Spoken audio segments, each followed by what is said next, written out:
So there are, as I mentioned, 30 different reports that we provide. I want to kind of give you a high-level overview of some of the things that we do, but we've got the best sales goals program ever invented for the jewelry industry.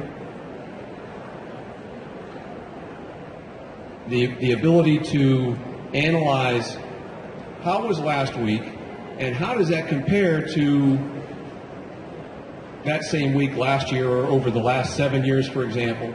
Are we getting better or are we getting worse in terms of customer traffic flow and conversion ratios and everything else?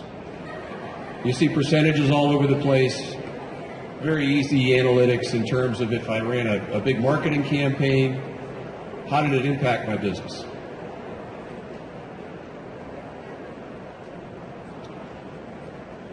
When it comes to staffing, one of the biggest problems that I see in the jewelry industry is stores that are underperforming. It's really just a people problem. Most of the time, it's a simple staffing issue. And this allows us to very easily analyze, when do you get your peak traffic counts? There are several reports that allow a store manager to be able to identify when you're in overflow, when you're understaffed. We also tie in with the National Weather Service, so you're going to be able to see the overall traffic for the day, but also physically what happened. Did you have a bad storm that day, get closed down because of some kind of a weather event? One of my favorites here is called the Hot Zone Report, and it allows us to see at a glance if you're overstaffed or understaffed. If you've got blue hours, the numbers that you actually see are true net customer traffic. If you've got blue hours, you're overstaffed. Your salespeople are twiddling their thumbs. If you've got a lot of orange or red hours, you're understaffed. And it's okay to have an occasional red hour. As a matter of fact, if I'm doing consulting for a company and they don't have an occasional red hour, that's a problem as well. There's a traffic issue.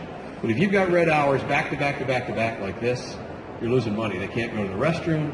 They certainly can't take a break to have lunch.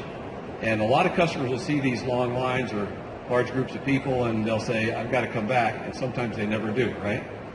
So it's a wonderful report.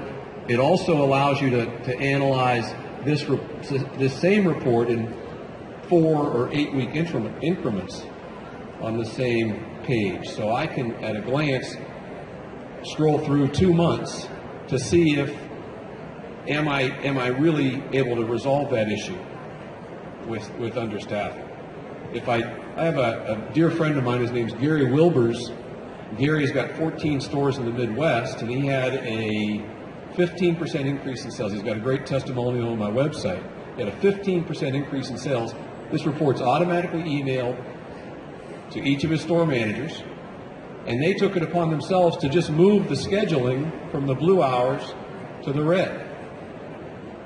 15% increase in sales. It's gigantic what that is when you apply a little science and a simple algorithm to this. We assume that the average jewelry salesperson can comfortably work with about 2 customers an hour, but that's, once we get to know your company, that is completely adjusted. That algorithm is set for what you're doing. So it's a very powerful report, automatically emailed to your store managers, who are the ones that control the schedule.